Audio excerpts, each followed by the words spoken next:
Hey guys, welcome back to this week's Puller, as Josh would like to say.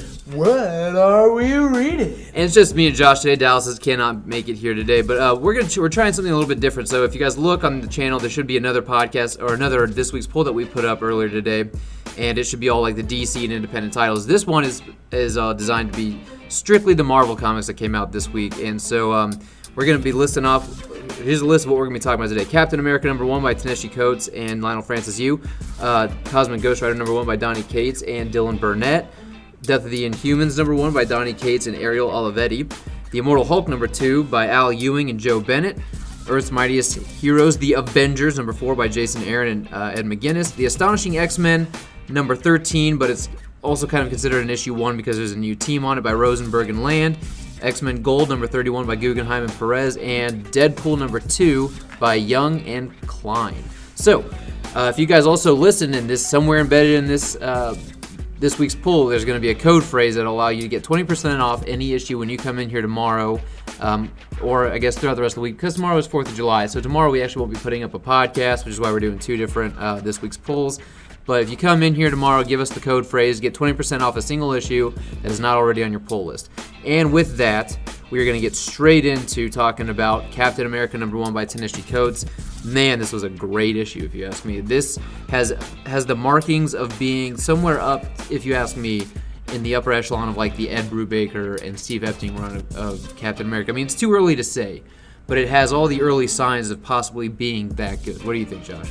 I agree. The artwork, Francis Yu kills it on the art. I'm a huge fan of Lionel Francis Yu. I was a little worried about Coates on Captain America because I'm used to him just being on Black Panther, but I mean, it actually makes sense. Now, after reading this, I'm like, okay, well, I don't know why I was even kind of questioning it. No. But no, it does. It definitely has the bones of what could be potentially one of the best Captain America storylines that we've read. In a long time, at least. Yes. Yeah, I'm loving this issue. You've got one of the things I really love about it is that it's carrying over the effects and the repercussions of Secret Empire. Yeah. So there's all that that's going on. Cap's kind of dragging around this weight with him from that. He's trying to earn back the trust. He doesn't see, people don't trust in him. They don't believe in him, and it's kind of commentary on where we are as a society, specifically here in the North America, United States, about not really trusting our flag, not really feeling patriotic, and Cap kind of wanting to reinstill that, but also understanding why everybody's hesitant to feel that sort of inclusion. And I thought it was kind of cool that the bad guys in this issue are like the nuke army that all have the flag painted on their face. Yeah. I mean, they got the flag painted on their face, and it's just kind of cool commentary. Again, Coates is really famous for doing this on making social commentary in his comic books, and I think it's masked pretty well. I don't think it's on the nose. I don't think it's overtaking the actual story that's playing out. I think if you're looking for it, it's there, but if not, you're still getting a really good story. I love seeing that Sharon Carter's back, Thaddeus Ross is back, Bucky's in here, and Lionel Francis Yu just killing this art. This is, to me, a must pick up for this week. How do you feel? I agree. If you're going to come to a comic book shop, I feel like that's definitely one of the books that you should be picking up.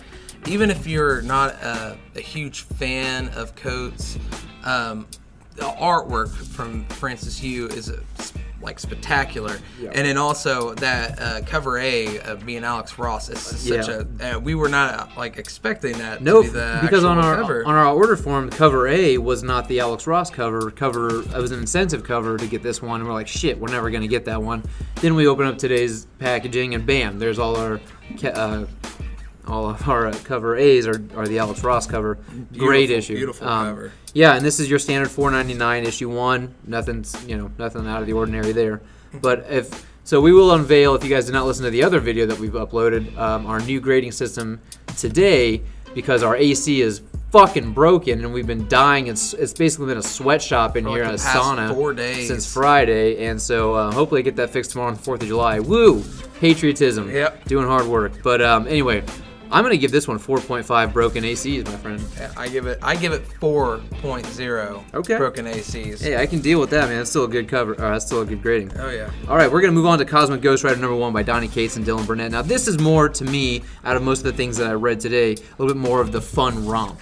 Just like the traditional, something's fun to read. It's badass. It's cool. AKA what Josh, more up Josh's alley. Up Josh's alley. This is up Josh's poop shoot right here. But the first 2 pages gives you a really quick introduction on how Frank Castle became the Cosmic Ghost Rider. It's really quick. It's really easy. You don't have to have read, I don't think anyway, the Thanos series that they kind of mentioned in here. I didn't read that Thanos series, and I didn't feel that lost. I mean, I knew a little bit of background story about Frank being a Herald of Galactus and being the Cosmic Ghost Rider and fighting Thanos and stuff. They go over it really well in here.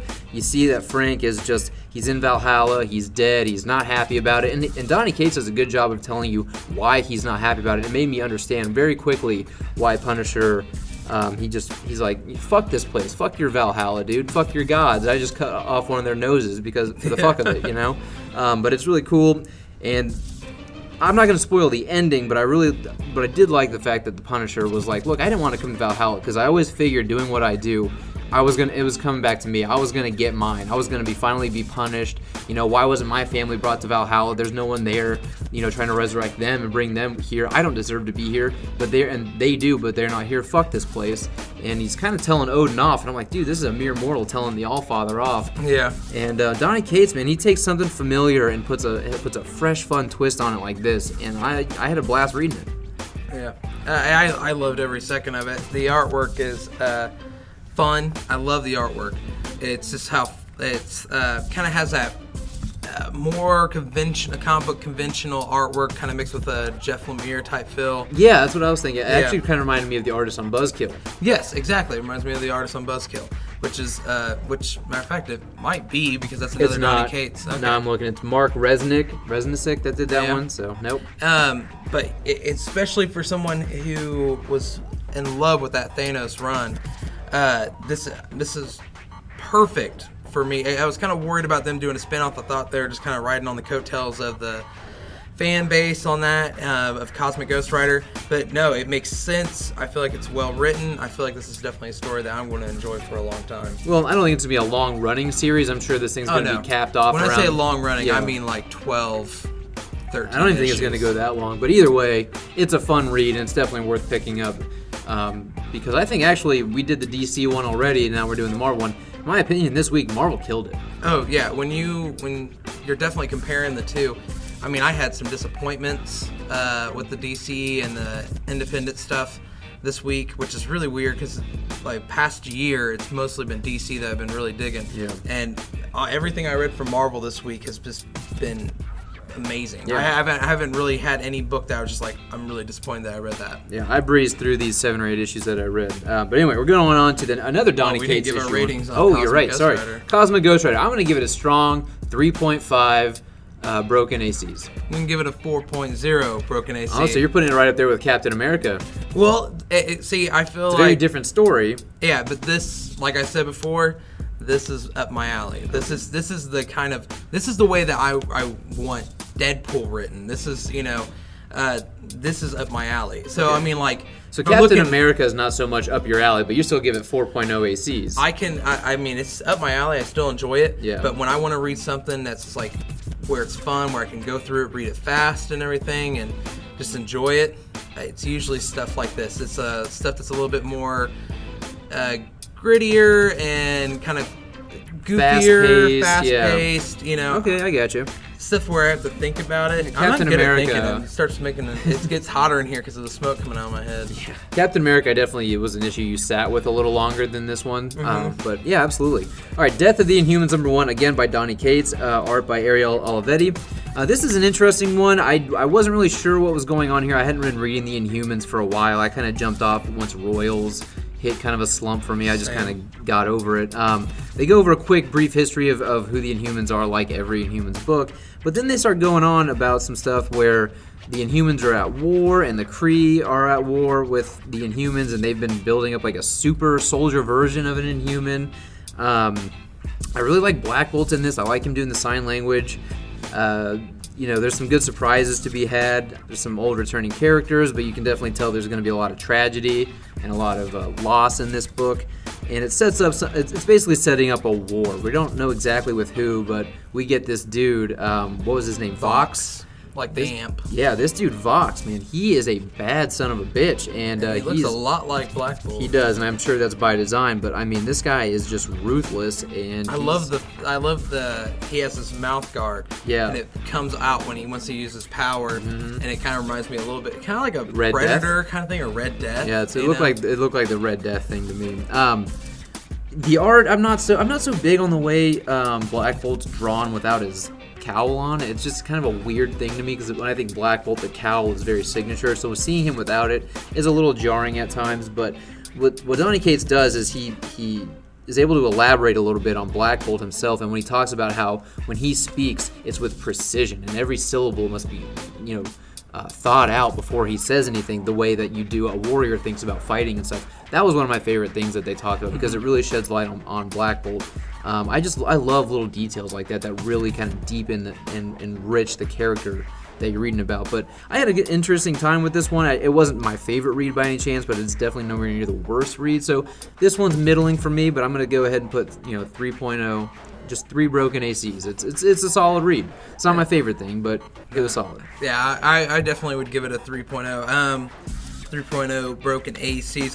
The artwork at times I really enjoyed it, and at other times it was kind of lackluster for me.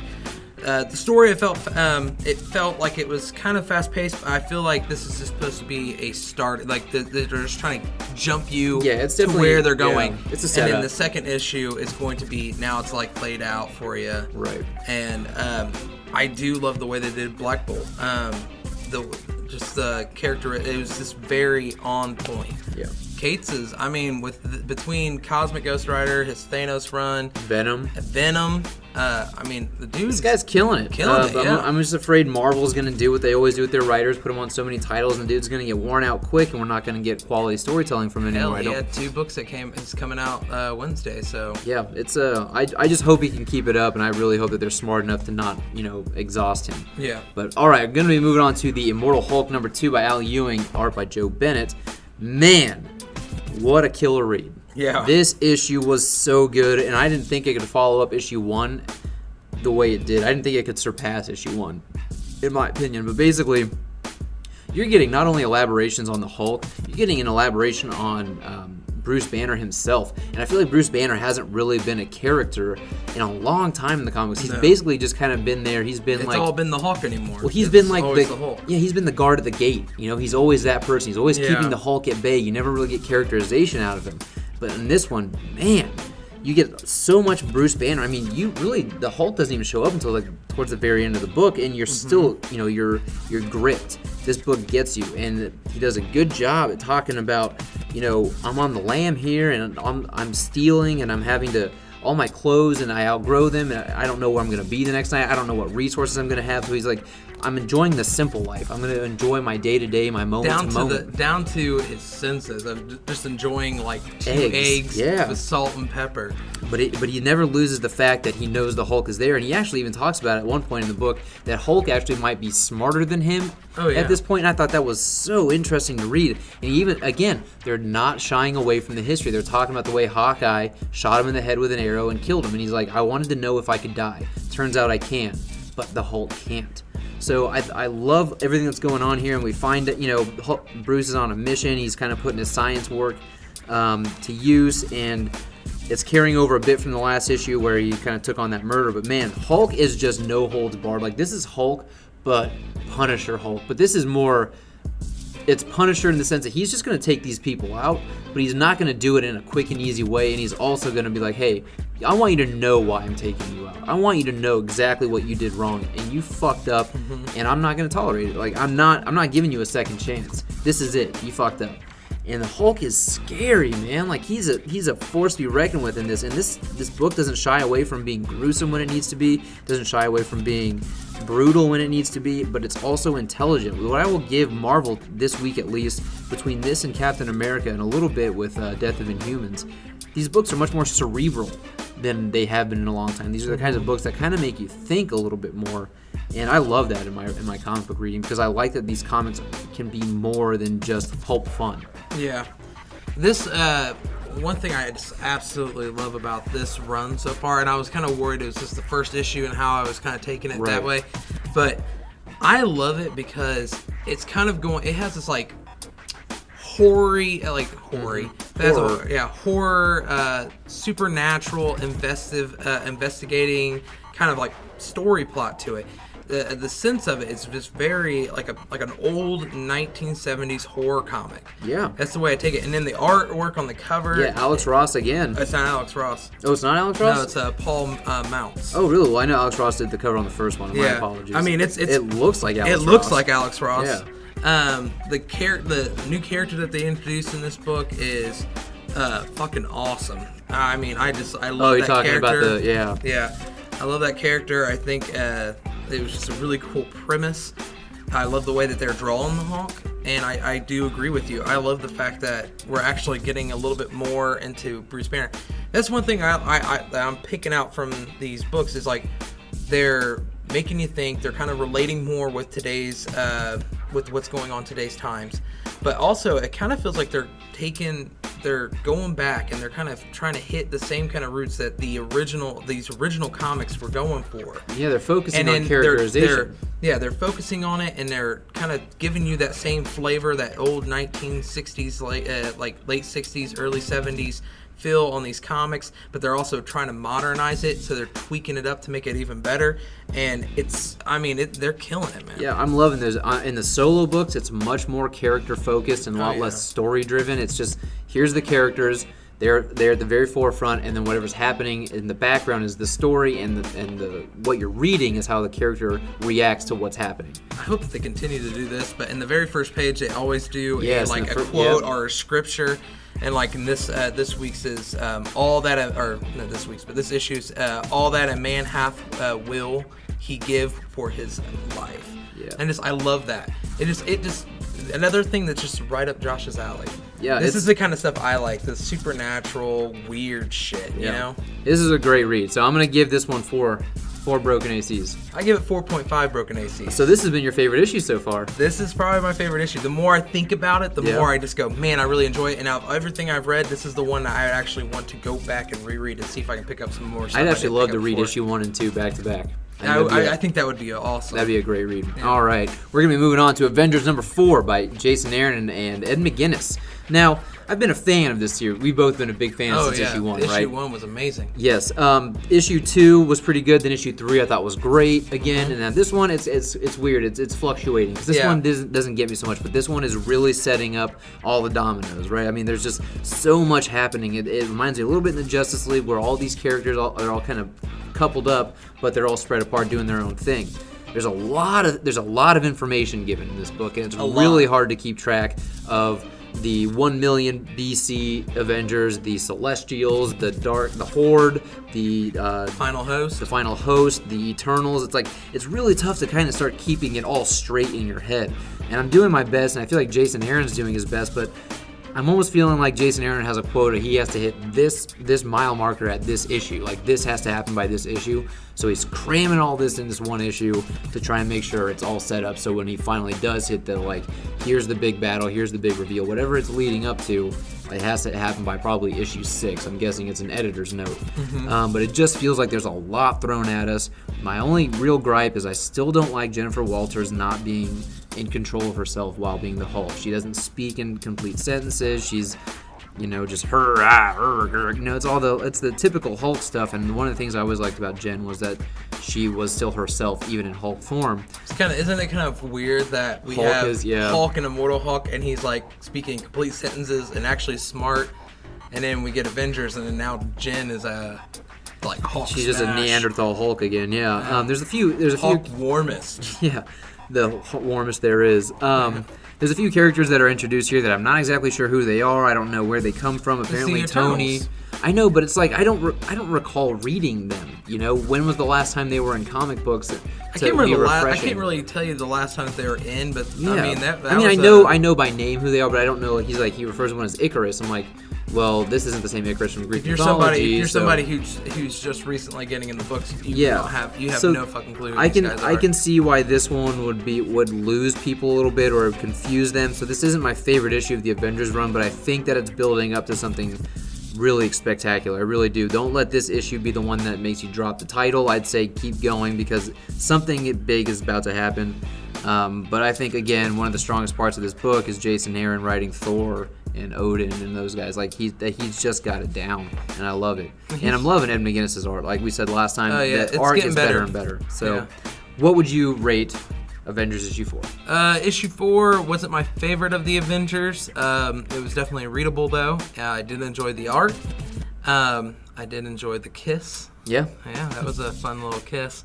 And I see where it's going. I see one thing I've realized with Aaron is he has everything planned out, and sometimes it could take a year for him to be able to execute what he's wanting to do, and sometimes he has to kind of go a little bit faster. With him working on this and Thor, I understand where he's at. So with me, I'll give this about a 2.75 broken ACs. Okay, so you're going a little bit lower than I was going to go. I mean, it's not my favorite run, but again, it's still got some of my favorite characters in it. Cap, Iron Man, Thor, it's got the Marvel Trinity in it. They're always a pleasure to read for me. So I'm going just a straight 3 broken ACs. Yeah, that's still close. Yeah. All right, so I'm going to go on to Astonishing X-Men number 13. The reason wait 1 second.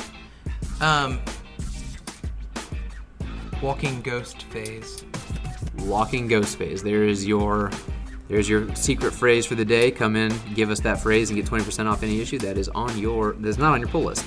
All right, Astonishing X-Men number 13, which is also what we were talking about. It really is because it's kind of an issue 1 because there's a new team behind it. You got Matt Rosenberg and Greg Land on it.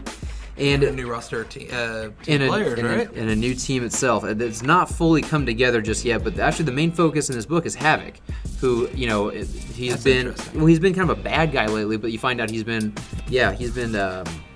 brainwashed and all this stuff. So it's kind of like your typical issue 1 setting up the new team where you're recruiting characters, but at the same time there's a lot of baggage held with Havoc. But again, it's something that I feel like you need to have read before. You can jump right in on this. You can glean from all the context clues exactly what might have been happening and why he's not in good favor or good graces with the rest of the X-Men and the Avengers and stuff. And they're also setting some other stuff up behind the scenes. You get some really good interactions with Kitty. You get some really good interactions with Beast. The Reavers are in this book again, and we saw them not too long ago in Hunt for Wolverine and in Weapon X. So they've been making a resurgence ever since Logan, the movie, came out, and they used the Reavers. But it's a decent little read. You kind of get to see some of the inner workings in Havoc's mind and where he's at and why he's searching for penance and all this stuff. So there's only one thing I wasn't sure is one of the Reavers is it Crossbones? Is like Brock Rumlow come back as a Reaver because there's a dude wearing a straight up Crossbones mask, and that's my biggest question. But other than that, it's a decent little read. If anybody is interested in checking this out, the very end has a very interesting twist, and I'm not going to give that one away. But Matt Rosenberg, he's a strong writer. I mean, he knows what he's doing. So I'm going to give this one 2.75 broken ACs. Now, if you're somebody because Astonishing X-Men, when it first started, was fantastic. It was. Charles Soule did a great job in the very first. And then it started falling off. Dude, it took a weird turn. They brought him like Proteus, and they brought back like Professor X via Phantom X's body, but his mind. It was just really outlandish and weird. And Shadow King was all there. Now, would you say if you were someone who started off reading that and it fell off, would this kind of This would be the next jumping on point because this this has nothing to do with the previous Astonishing X-Men series. But is it good enough? Like if someone was wanting to, I'd say this is much more up your alley as a more typical X-Men story, But again, something that's more character driven and not so story driven. Like I think Charles Soule in the last one really let the spectacle of what was going on with Shadow King and Proteus and Professor X, like all it really just overshadowed the rest of the team because in that we never really got to see Archangel or Psylocke or Old Man Logan. Like none of the people on that team got to shine because the story just had to be told. In this one, it feels much smaller scale, much more intimate with Havoc and especially Beast. Like those two are my favorite to read in this book, and for me, they're the only reasons I would want to keep reading. But they're really well showcased. So this is absolutely a good jumping on point. I think if you want a new X-Men book to read. Nice. So what's your rating on it? Didn't I say 3? I don't know. I don't remember. Maybe you should just go ahead and say it and just verify it. I don't know. I think I said 2.75. 2.75 broken ACs. Yeah. Nice. All right. So I read Deadpool by Scotty Young, and the artwork's done by Nick Klein. In this book, the Avengers have come to hire Deadpool. Well, he did not hire him, but they found out that Deadpool, which in the first issue has the weapon to stop a threat that is coming to Earth named Groffin. Okay. Yeah. And he can't remember what it was because he had to mind swipe at the end of Duggan's run. But he is on Avengers duty is what he keeps saying. This is actually a very fun read, especially if you're reading the Avengers run right now and you get to see that team again. It's really nice to see that team crossing over to the other storylines. They show up in Astonishing X-Men. I know, that's why I pointed at it when you were talking about your review on it. I'm really liking Scotty Young's Deadpool. It's funny. It's not too childish in humor, and it's not too outrageous in humor. It's very subtle. It's very nice. There's not a whole lot of fourth wall breaking. There is sometimes. You do have champions in this book. I would say if you're a Deadpool fan, this is definitely a good book to get. It's only on the second issue. The first issue is kind of introducing the idea of this Scotty's Deadpool. The one thing I love about it is when I'm reading it, I still don't get a Ryan Reynolds feel, and I like that because I like to have my comic books and my movies just slightly apart. If you guys want that elaborated on, check out Fixing Comics movie and TV influences. Yeah, one of our other videos we put up. So with that being said, I will give this book 3 broken ACs. All right, not bad. All right, and the last issue we're going to talk about is XMen Gold issue 31 by Mark Guggenheim. Art is by Perez. Now this is the issue directly following up the quote-unquote wedding of Kitty Pryde and Colossus. Now, spoiler alert, if you didn't read the last issue, it was really no surprise. Kitty and Colossus did not end up getting married, and Rogue and Gambit actually did, kind of on the fly. It was actually pretty cute and romantic, but we all saw the thing coming with Kitty and Colossus. So the very opening of this book actually addresses kind of the fallout between the two of them, and it feels very much like a typical breakup kind of thing. Something I think we've probably all been there at some point, you know what I mean? But there's really no bad feelings between the two, but Peter's like, hey, I can't be distracted out in the field, and the way I feel now with you around, it would distract me, and we're facing life and death all the time. And she's like, hey, I still love you. He's like, yeah, I know, but don't tell me that. It's all that kind of melodrama, soap opera stuff, but it works here. But then this issue fucking cops out, and it pissed me off because it completely takes another turn, disregards all that stuff, and it starts dealing with Rachel Summers, and she's having this weird projection of the future, and it's very Age of Apocalypse kind of thing where the mutants are being hunted down and put in concentration camps and all this other shit, and it's all due to Mesmero, but you start getting old Peter, old Kitty, old Cyclops, and they're killing characters off, which is cool, but none of it's going to last because it's like this weird alternate future thing. And all I wanted to do was continue from issue 30 and go, okay, Gambit and Rogue are married now. What are they up to? And how are Peter and Kitty dealing with backing out on their marriage? And this issue completely cops out and sidesteps it, and I'm really afraid that they're going to decide not to address it for a while, and I think that's bullshit. And so because of that, it really threw me for a loop, and I didn't really enjoy what I was reading, even though I thought, visually it's interesting, but I know in the back of my mind I'm thinking, what's going on with the characters in the now? I'm going to give it 1.5 broken ACs. Really? Yeah, X-Men Gold has not been my favorite series, but it has been pretty strong lately up until this shit, and it pissed me off. I think if you're gonna do you're gonna lead up to this thing, you're gonna put out a wedding special, you're gonna advertise that these two are getting married, and the very next issue after they don't, you decide to just completely sidestep it all. Fuck you for that. I do love the cover though. It's a great cover. It is. But all right, guys, I think that is all we've got for you today. Josh, do you have any closing statements? Be kind, rewind. All right, guys. Well, we really appreciate you listening. If you like this, please go ahead and hit that like button. If there's anything that you guys want us to review for you, or you think that we would like to read, definitely leave a comment below and let us know. And if you guys found this helpful for any of your other nerdy friends as a recommendation for anything, go ahead and share the video. And of course, if you're not a subscriber, please hit that subscribe button. We're not going to be doing a podcast tomorrow. It is the 4th of July, but we will be back next week with this week's poll and another podcast next Wednesday. Thanks for listening, guys.